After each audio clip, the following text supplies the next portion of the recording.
आज 4 साल बाद फिर वही आवाज़ सुनाई दी। हवा में फिर वही खुशबू थी, लेकिन सब कुछ बदल चुका था। उससे देखकर ऐसा लगा मानो जिंदगी मुझसे बोल रही है, तू अभी जिंदा है, तू अभी भी ख्वाब देख सकता है, तू अकेला नहीं है। अब लेकिन फिर भी मन में कहीं डर था कि कहीं ये सपना तो नहीं, तो आँख खुलते ही टूट जाएगा। मन में हजार सवाल चल रहे थे कि तभी वो सामने आँख बोली, हाय कैसे हो। मैं तो उससे बस देखता ही रह गया। वो फिर बोली, हेलो कैसे हो, कुछ बोलो। मैं हड़बड़ाहट में बोला, मैं ठीक हूँ, तुम जैसी हो। वो बोली, ठीक हूँ, तुम इस कंपनी में जॉब करते हो। मैंने कहा हाँ। उसके चेहरे पर हल्की सी मुस्कुराहट थी और बोली, मैं आज ही ज्वाइन हुई हूँ, यह आज मेरा पहला दिन है जॉब का। ये सुनकर मानो अंदर कहीं खुशी की लहर चल पड़ी, लेकिन मैं उससे वो खुशी बांट नहीं सकता था। मैं 4 साल बाद मिला था।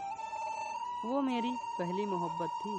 हम दोनों साथ में बहुत खुश थे, लेकिन फिर एक दिन आया जब वो मुझसे जुदा हो गई। आखिरकार गलती भी मेरी थी। असल में वो मुझे छोड़ के नहीं गई थी, मैंने ही कुछ गलत कर दिया था उसके साथ। मैं ही बहक गया था किसी और के लिए। और लेकिन वो कहते हैं ना कि प्यार अगर सच्चा हो तो बुरे से भी बुरा इंसान को बदल देता है। ऐसा ही कुछ हुआ मेरे साथ। मैं अंजलि को भूल के भी नहीं भुला पाया था, और फिर 4 साल बाद वो मेरे सामने है। क्या बोलूँ उससे, मैं किस मुंह से बात करूँ, कुछ नहीं समझ आ रहा था मुझे। वो मेरे ही ऑफिस में अभी नई ज्वाइन हुई और उसका सीनियर हूँ। हम रोज़ ऑफिस आते हैं, काम करते हैं और घर जाते हैं। 1 महीना हो गया था, लेकिन अंजलि ने मुझसे एक बार भी हमारे बीती हुई ज़िंदगी के बारे में बात नहीं की। कभी भी ना वो मुझसे पूछी कि मैं अब उसके साथ ही आया या ब्रेकअप हो गया है मेरा। एक दिन जब शाम ऑफिस से निकलने का टाइम हुआ तो बहुत बारिश हो रही थी और मेरे पास छाता नहीं था कि मैं बस स्टैंड तक भी जा सकूं। ऑफिस में मैं वेट कर रहा था बारिश रुकने के लिए।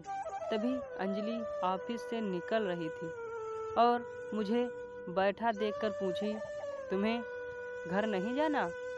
तो मैंने कहा, घर तो जाना है, लेकिन मैं आज छाता नहीं लाया और बाहर बहुत बारिश हो रही है, इसलिए वेट कर रहा हूँ रुकने के लिए।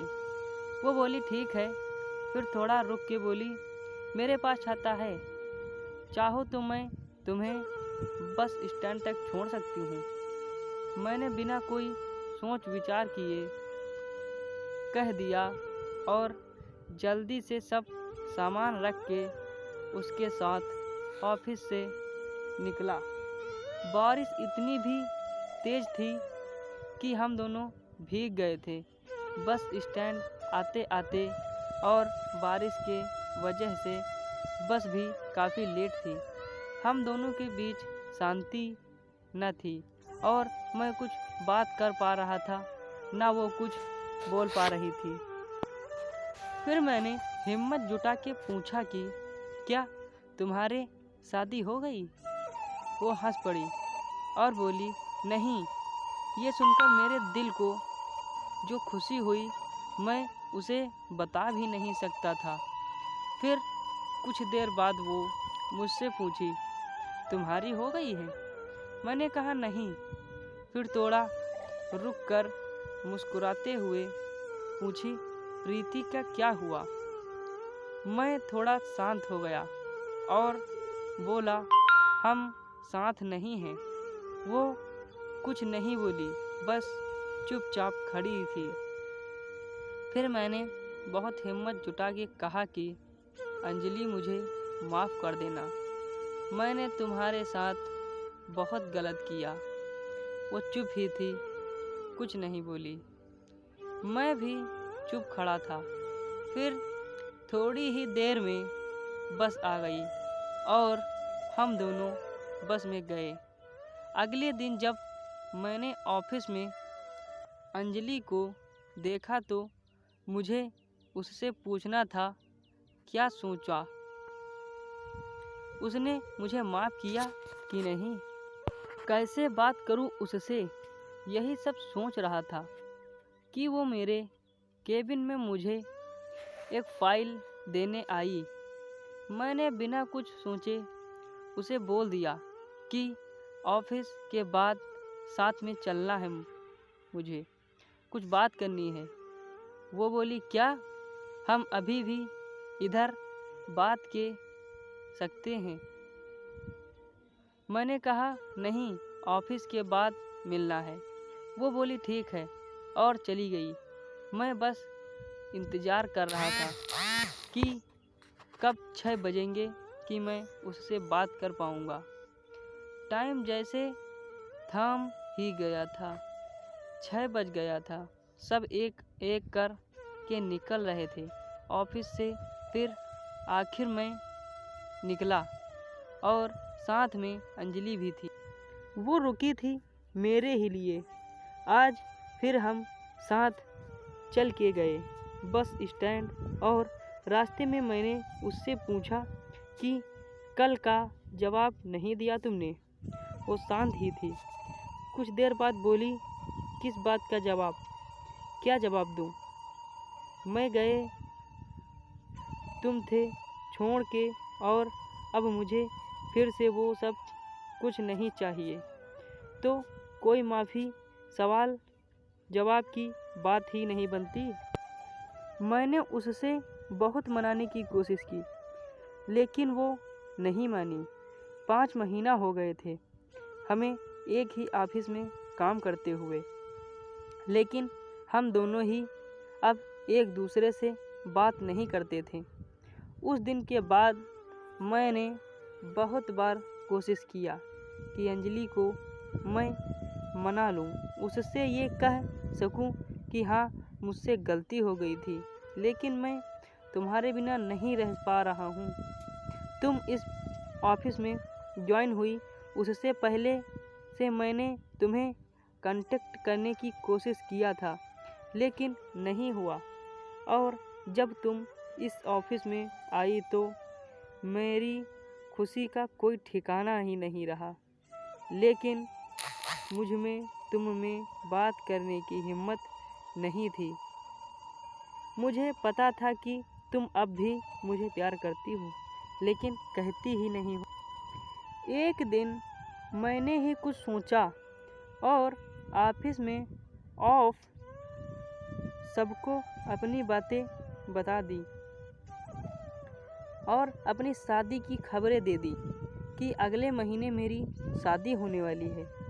ये सुनकर ऑफिस में सब मुझे बधाई देने के लिए आए लेकिन अंजलि नहीं आई।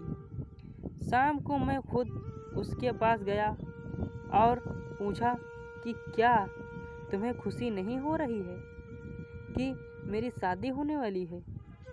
वो बोली क्यों नहीं, मैं बहुत खुश हूँ कि तुम शादी करने जा रहे हो, एक नई ज़िंदगी की शुरुआत लेने जा रहे हो। फिर मैंने पूछा कि तुम मुझे बधाई देने की नहीं आई। जब सब लोग आए थे ऑफिस में तो बोली मुझे बहुत काम था, मैं बसी थी। मैंने कहा ठीक है और मैं वहाँ से चला गया। 2 दिन बाद रात को अंजलि का मैसेज आया कि क्या तुम सच में शादी कर रहे हो अगले महीने। मैंने कहा हाँ। अगले दिन अंजलि ऑफिस ही नहीं आई थी। मैंने सोचा सब क्या हो गया, वो आई क्यों नहीं। मैंने अपने कॉलिंग को कहा कि अंजलि को फ़ोन करके पूछे कि वो ऑफिस क्यों नहीं आई।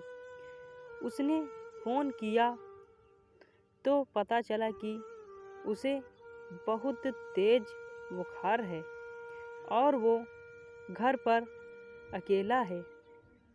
मैं तभी ऑफिस में निकल गया और घर जाने के लिए रास्ते में मैंने फ़ोन करके उसके घर का पता पूछा और जितनी जल्दी हो सके वह पहुंचा।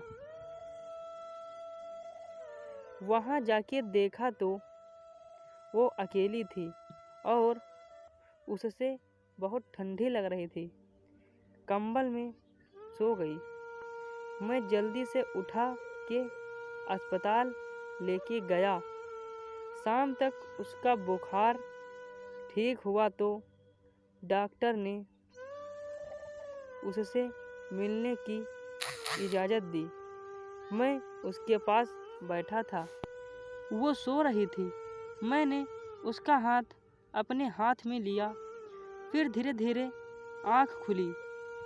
वो मुझे ही देखे जा रही थी। मैंने धीरे से बोला कि नहीं है, मेरी शादी अगले महीने में नहीं है, शादी नहीं कर रहा हूँ। ये सुनते ही वो रोने लगी। मेरे भी आँख में आंसू आ गए। मैंने उससे गले लगा लिया और हम दोनों एक दूसरे को पकड़ के बहुत रोए।